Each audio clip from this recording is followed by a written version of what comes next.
Welcome to the Millionaire Mentorship Podcast. We discuss real estate investing, entrepreneurship, and business to help you retire and become financially free. Make sure you share this podcast with someone who could benefit from it and leave us a 5-star review. It truly helps me out. This show will mentor you towards financial freedom. If I can do it, so can you.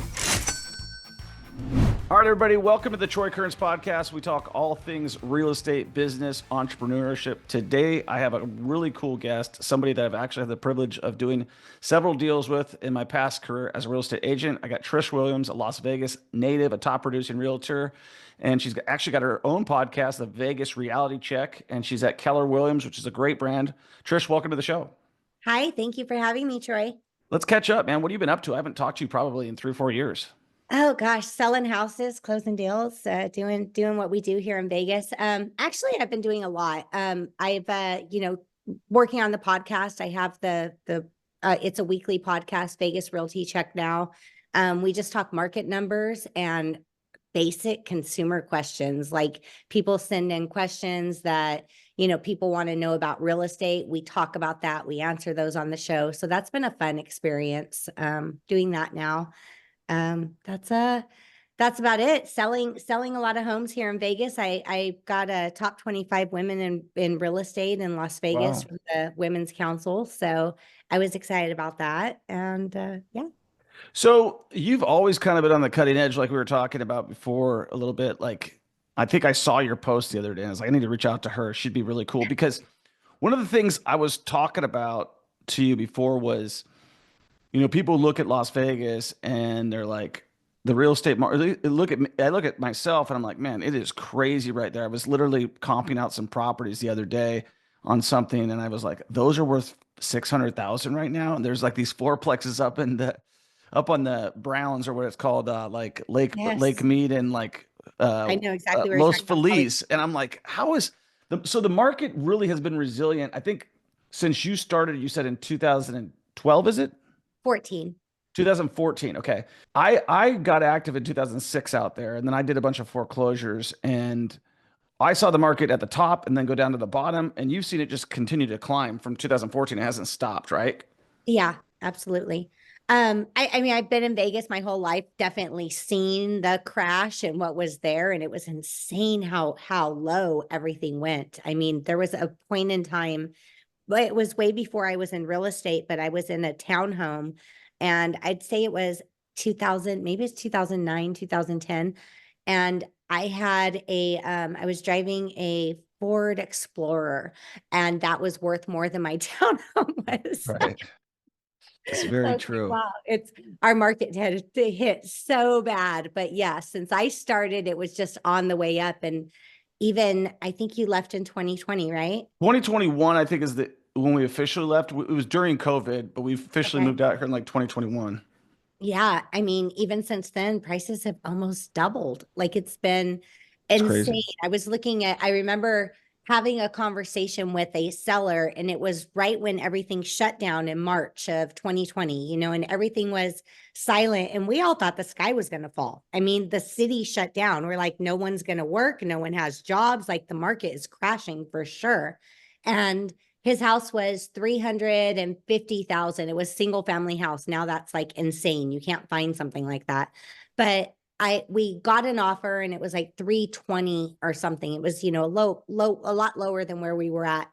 And he just said, I don't see this house ever being worth more than this. And I don't see the market getting better, and we sold. And that was really, I mean, at that moment, I felt the same way too. Right.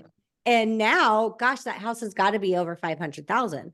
So it's not, we always don't know, the future, unfortunately. So what's going to happen, but nobody expected that. Yeah, it was crazy, because I do know what you're talking about. I flipped a house right in the middle of that, right during COVID, I think April of 2020, on Viking, which is a small little street on the east side. It was a really cool flip. And I looked it up recently. I sold it for 1.1, which I thought was a steal. And now it's worth like $2 million, and that's only been 3 years, or 4 years. Yeah. And the place has doubled, like you said. And so I guess the first thing is, like, who's moving to Vegas? What's driving all of this growth? Yeah, well, it sounds like what everybody's saying, but it's so true. It's the Californians. Everybody from California is moving here, and it's it's almost a joke. We hear it so much. It sounds silly to even say, but it really is true. Like it's Vegas is so affordable to people in California, and now with everything being remote, they have the ability to still keep that was always the problem before. You made a lot more money in California than you made in Vegas. You just couldn't make that work. But now, and COVID really changed that with the remote working and everything. You can now keep your income and live here for a lot less. So you grew up in Las Vegas. Yes. How was that?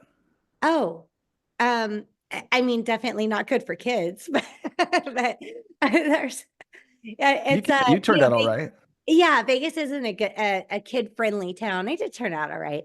But it is a very, and you probably noticed this while you were here too, like Vegas is a very small town, big city, but small town. Everybody knows everybody, especially the locals. So, we grew, I've built pretty tight bonds within the city and within people in the city. I know a lot of people that have been around here for a while and have connections just kind of all over town. But I've seen the city change so much because it used to be just a hospitality industry.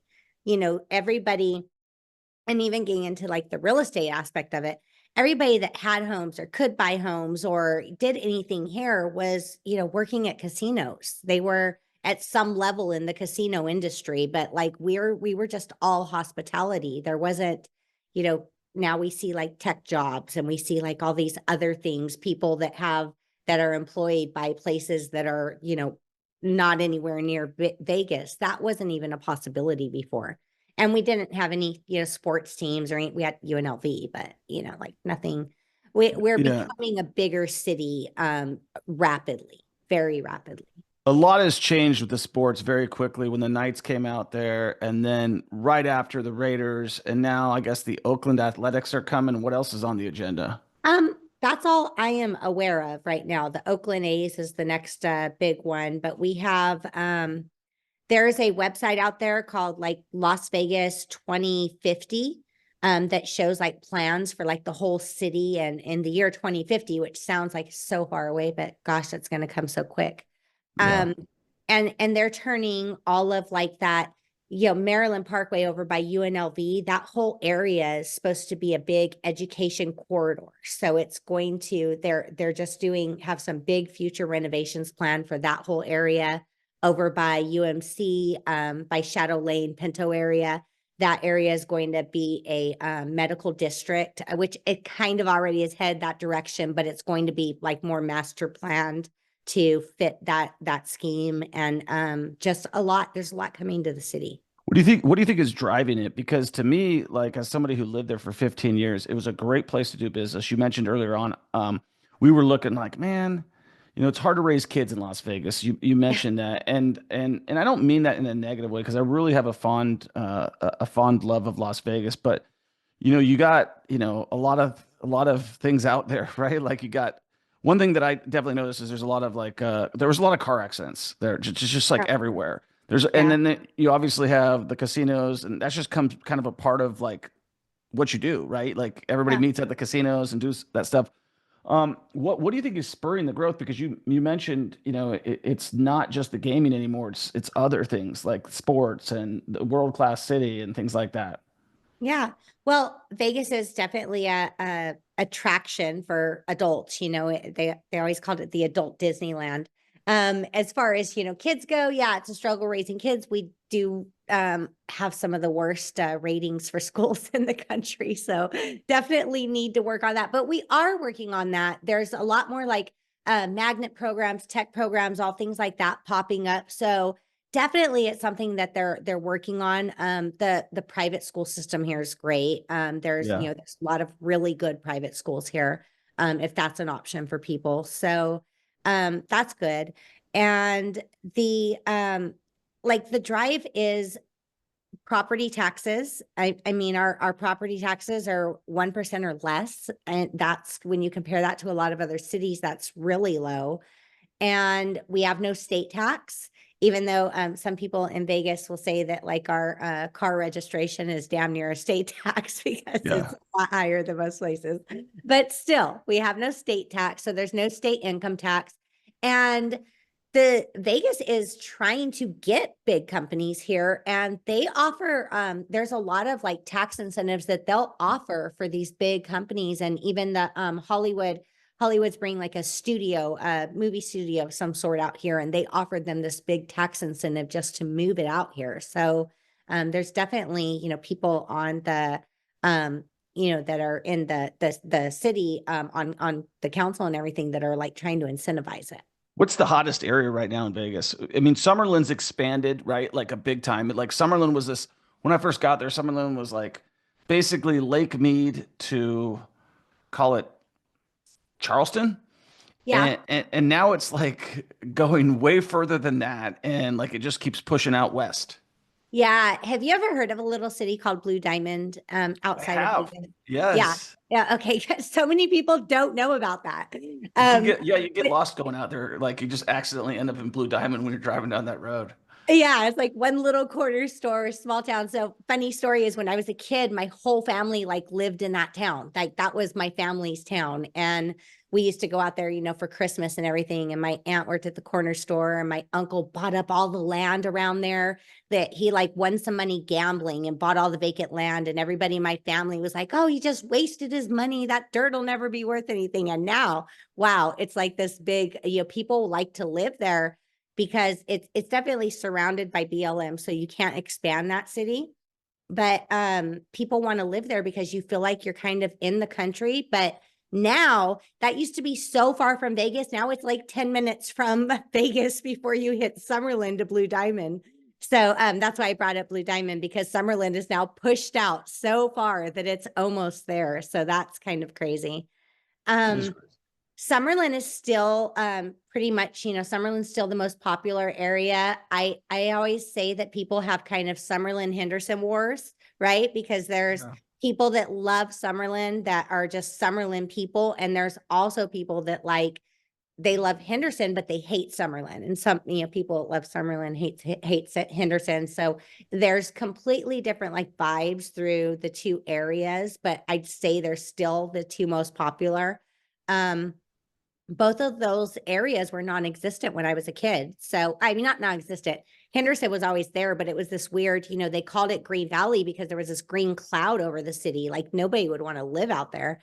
But it was, it was like, wow, like, if you moved to Henderson, you had problems.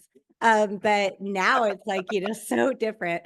And then when Summerlin, I think I was in junior high school when Summerlin like started getting built, and they were advertising commercials on TV. And it was this weird like freeway out in the middle of nowhere. And everybody's like, why would anybody go there? Like it was just seemed so weird. Like why, what is that? It was just like some, and now it's just those are both like the two main parts of town. So I've heard that Summerlin has sold their last piece of that they purchased their last piece of land that they're able to purchase that's not BLM. So I do think in the future, and this will be a far way in the future, maybe 10, 20 years, out, but I think Summerlin's going to become an older area because there's not going to be anything new to drive more people over there. I mean, it'll always be established. It'll always be Summerlin. It'll always be, popular. Like there's parts of Henderson that are, a lot older now and established and still very, very popular. So that's not going to go away, but there's going to have to be some new draw in the city that brings people to it because people like new homes. They like the new area, the new biggest thing. And it's not going to be Summerlin because there's nothing left over there for them to build. Yeah, the only thing that I did learn about when I was in Las Vegas is, because I'm kind of with you on that, but the BLM does these land auctions. And the interesting thing about that is anybody, I don't know if you know this, but anybody can actually spur that auction to happen. And Yes. so what ends up happening is the big corporations buy it all because they're the ones that spur it and they're the ones that attack it. So I think that's why it continues to expand. But one area that I did see that I never thought would go crazy, kind of similar to Blue Diamond, is Calico Basin. Oh yeah. And Calico Basin, like, 'cause I spent a lot of time hiking the mountains, Craft Mountain, all that stuff like that. And Calico Basin has become like a kind of like the same thing you're talking about, Blue Diamond, a sanctuary for people to live. So I think that that'll prevent it from moving out that way. And kind of the mountains and the Red Rock, I don't think, like you mentioned, I don't think they'll push too much further that way. But they still got plenty of places to push south, plenty of places to push north and then Yeah. east. But I think, yeah, they're probably going to protect that, except for they had like, what was it? Jim Rhodes owned a bunch of the gypsum mines out there and was trying to develop those out in the Red Rock Canyon or something. Yeah, I did hear something about that. And I also heard that that they well someone said that they said that they will not sell any more of that land over there. That the last purchase that Summerlin did was BLM. They got it. They purchased it from them. They weren't supposed to sell it to them, but then they decided they would. But they said that's the absolute last one. So we'll see. You know how they change their minds, and people don't always do what they say they'll do. Oh, yeah. Inspirata, over by Inspirata area, which is way out. We're headed now towards, if you're going towards LA, Yeah. city. So way south. There's Inspirata is becoming super popular. That area is growing a lot, becoming super popular. They're building a lot more out there. It's expanded a lot. But there's a big vacant area there off of it's east of the I-15 and as far south as you can go. And that is supposed to be planned for a huge master plan community as well. So every time they build it, when they built Inspirata, they said, oh, it's going to be just like Summerlin, but they always say just like Summerlin. So we'll see how it actually turns and performs. Yeah, Vegas is the king of master plan communities. They've got like Southern Highlands, Inspirada, like you mentioned. And it does seem to be that no matter what they build, it just keeps getting soaked up. Even if it kind of goes through a little bit of a lull, it just ends up continuing to grow. And that's one thing I've noticed about Vegas is it's very resilient. No matter what happens, you see it continuing to just, like everybody who, had an issue in 2009, 10, 11, or 12, if they hung on long enough, like I even sold some of my properties once they got above water, and I wish I would have held on a little bit longer because Yeah. it's gone crazy. Now, Yeah. if you are if do you consider yourself or see yourself living there your entire life, or are you guys looking at other places, vacation? I know you're kind of a world traveler, and you're kind of also like a Vegas, what's the best word? A promoter a little bit. Yeah. You love Las Vegas. I would say I'm a world traveler. I just literally, true fact, started flying 2 years ago. So No way. Maybe I yes, lied. sir. I just and now I'm just like in this like rush. I want to see everything. It's like, wow, I didn't know this was out there. So yeah, I am traveling a lot more recently than I used to. But I just had this weird fear of planes. But I'm over it. That's not a weird one. I think it's very normal. I think that a lot of people are afraid to fly. I don't like to fly. I fly all the time. I don't like to. I think that it's pretty normal to get up in a plane stuffed with a bunch of people, 40,000 feet in the sky, going 700 miles an hour, and being like, yeah, if this thing goes down, I'm toast. That's pretty normal. So I don't think you know what I mean? It's legitimate. I know many people who are do not like to fly. So good for you for facing your fear. Yeah, no, I just it was Hawaii. We kind of it's just sporadically decided to go to Hawaii, and it was just seeing that, and I was like, oh my gosh, there's beautiful things in this world I haven't seen because I'm too scared to get on a plane. So yeah, had to get over it.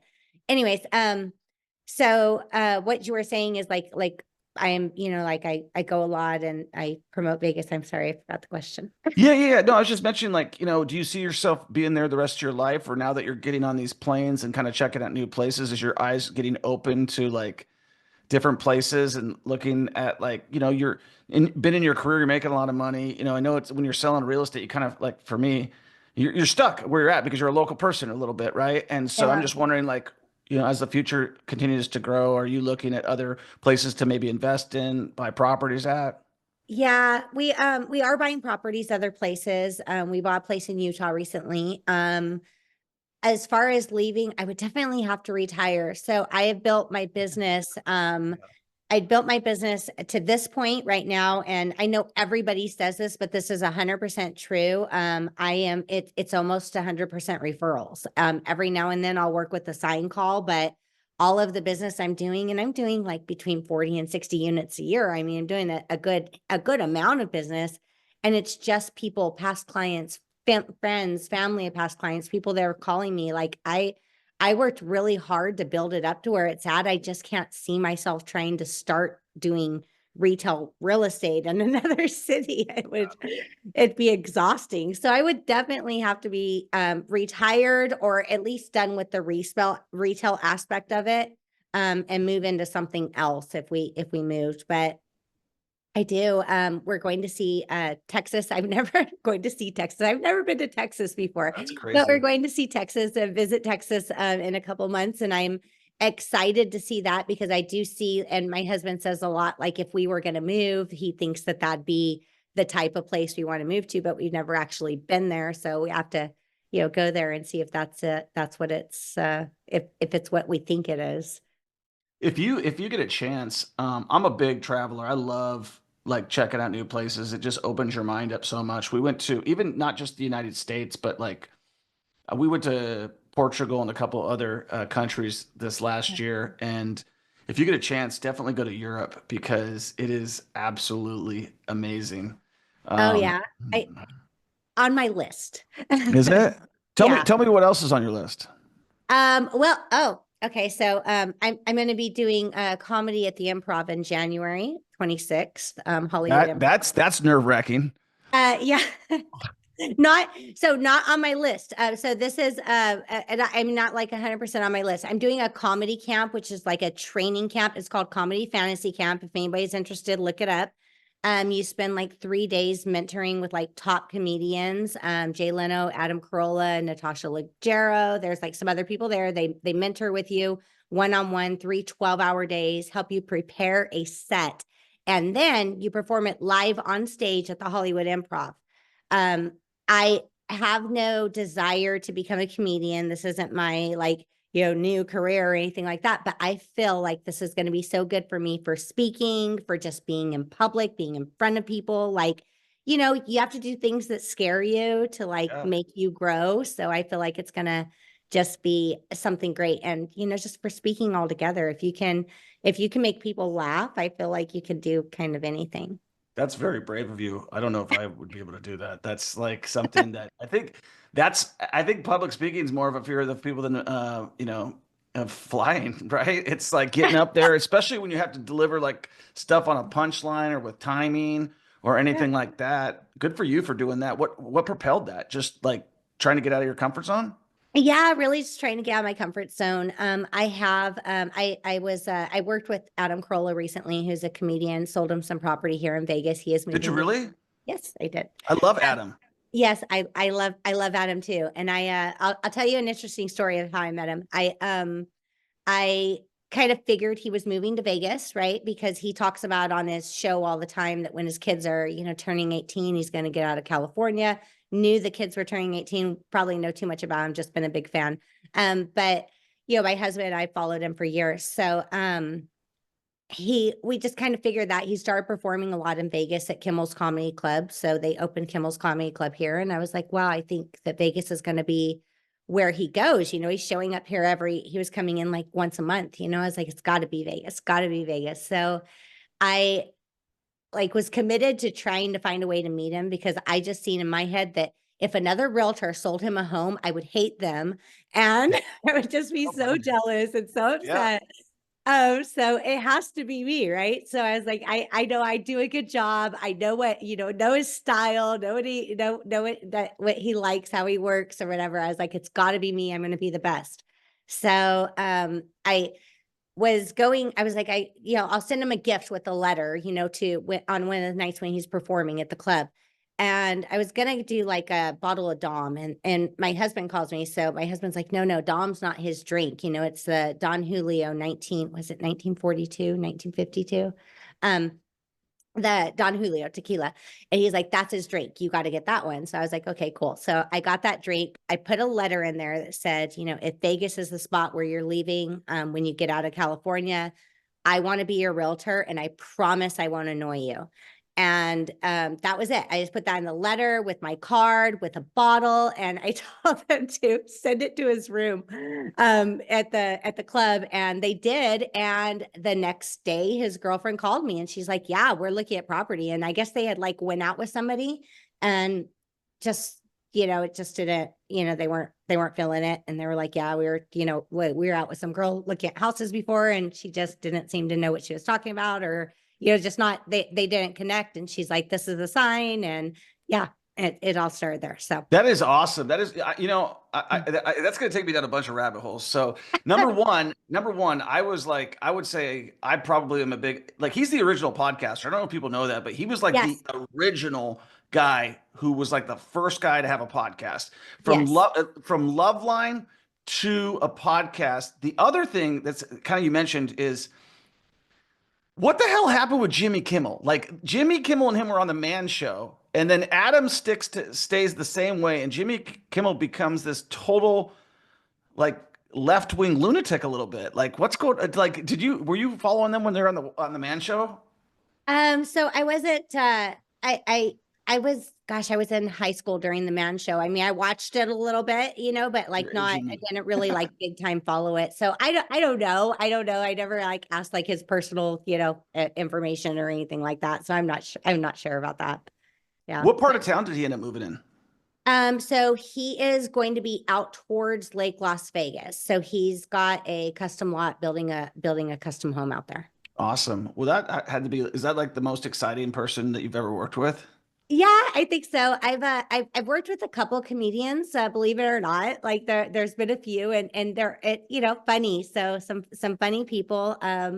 I've gotten a lot of good connections, with people here. So I've worked with a lot of fun people. Yeah, I could tell you on firsthand experience, you're probably one of the best agents I've worked with, and I've worked with like thousands of them in Las Vegas. And I would tell you that like you're one of the people that I always would say did the best job, the most thorough, the most easy to work with. Because people don't realize that when you're trying to buy and sell a house, that agent is either an advocate that the other person are going to want to work with, or they're in the way. And you're the type of person that gets things done that people want to deal with, the type of person that you want to represent you. Like, I can tell you firsthand, if you're like in Las Vegas right now, or if you're thinking about moving to Las Vegas, I would definitely hire Trish Williams. And I can say that being a realtor that's bought and sold over 3,000 properties. And as somebody whose wife is a licensed realtor, still, I told her to give it back. I'm like, you don't need the license anymore. And I can tell you that Trish Williams is a real deal. Tell me, why would you tell people move out to Las Vegas right now, even though things have kind of gotten expensive? It's still a great, I mean, it's a great growing city. Again, property taxes are still lower than a lot of most places. We have no state tax. Vegas is, when people think of Las Vegas, they think of the Strip, right? They come to visit for the casinos, for the Strip. Vegas is so much more than that. The people that live here, like locals, I can't remember the last time I was on the Strips. Probably, I mean, it's been a couple of years, I'm sure, but we don't go there. So like our life is nothing about what you see on Las Vegas Boulevard. There's a lot of community outside of the Strip. There's a lot of, we have some of the best food also. That's true. The country. Like 100%. Yeah. I've gone places. I miss that. So disappointing. Yeah. I will tell you that, like, living in Kansas City right now, one thing I do miss about Las Vegas is the amazing, and here's the other thing, is how inexpensive the food is. Yes. Because there's so much of it. Like, I go out here and I have sushi, and it might be like, I don't know, it's really expensive and not that good because there's not a lot of, even though Vegas is in the desert. But the Thai restaurants, the other place I love is like, I'm a big Thai massage guy. They have some of the best Thai massage places. There's so much of that type of vibe in Las Vegas. That's one of the things, as you're taking me down memory lane, there's so many cool entertainment factors. They also have that, I don't know if they still have that, but house seats. Have you heard of that? Yes, where you can get like random tickets for all different types of shows or whatever for a discounted price when they don't sell out. Yeah, those are the entertainment. If you want a night out, you want a date night, I mean, your options are endless. That's, that is the only time we ever go near the Strip, is for the, just to go see a show or something like that. But you can see anything, like anything you want. You're not just stuck to whatever's happening at the local club or whatever, you know, I mean, there's a lot going on here. Even the Broadway and we have the Smith Center. Like we go to the Smith Center a lot, which is, they have a great theater. They have a lot of great musicals there. It's just the options are endless here. Shopping, fine, like, you know, high-end stores, like fine shopping. There's a lot of that. We have it, the Forum Shops and the Crystals Mall. Like you can just, everything, like everything you need is here. So it's a great place to live. You still have that community, that family life, but when you want something outside of it, it's there. I often like whenever we do like go like, I'd say it's been about 2 years, but my husband and I just went and walked down Las Vegas Boulevard like we were tourists. Swear I felt like I was on vacation. It was like it was just so great to see everything there. And I was like, I didn't even know this was here. And I didn't even know this was here. But it was like we're in town. It was just, you know, 20-minute drive from where we live, and where it just felt like we were outside on vacation. So it's awesome that we have that all in one spot. It is really cool. There's a lot that to be said about that as you're kind of taking me down memory lane, and I'm realizing all the things I miss about Las Vegas because you know, for what it doesn't have, it has so much of the other things, like especially the sports thing was a big thing for the community and it needed it so bad. Like I think once the Vegas Knights came to town, which is really cool because it's owned by a title company. Like the guy who built the Vegas Knights is, I think his name's William Fogel or Bill Fogel, that owns Fidelity and Chicago Title, is actually the guy who started the Vegas Golden Knights. And Wow. yeah. I didn't know that. Yeah, it's pretty interesting. I only know that because I was invited by the title companies originally, and I was like, hockey, who's going to go to that game? And then they ended up going to the Stanley Cup like the first year, and then they won the Stanley Cup.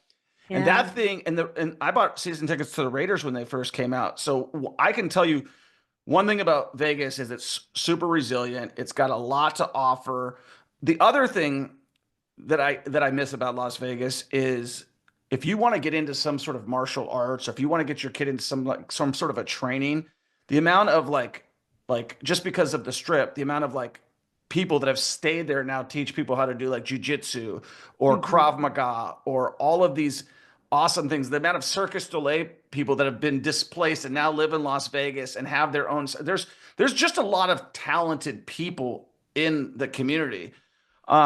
One thing that I don't miss is like how I developed allergies when I was there just because it's so dusty and dry. How do you deal with that? Is that bother you at all?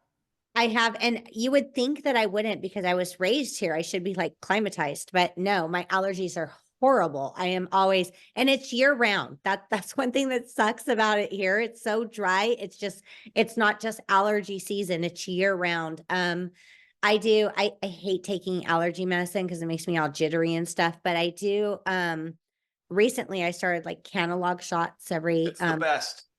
Yes, that is the absolute best.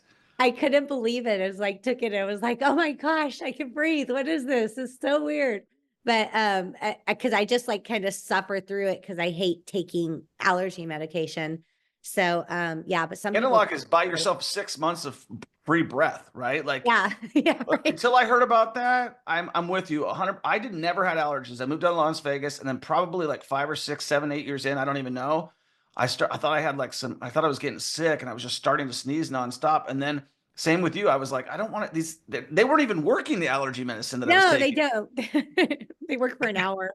Yeah, and I'm like, and then somebody said, "Oh, you got to take this thing called a Kenalog shot." I'm like, "What is it?" And they're like, "It cures your allergies." I'm like, "Done." I took that thing. And then you notice about 6 months later, or maybe 6 to 9 months, you notice you'd start to feel it again, and you take another shot, it goes right away. That's like that's like if you're listening right now and you have allergies, take the Kenalog shot. No matter, I mean, it fixes everything. I think it's like some sort of a steroid or something, right? I think it's a steroid. Yeah. Like and just like you said, I feel it like right now I'm like towards the end of the cycle. So I feel it like going away because I'm getting sniffly again. And I'm like, got to go back and get another shot. So like, yeah, it works that good where you actually can notice it when it's wearing off. Yeah, 100%.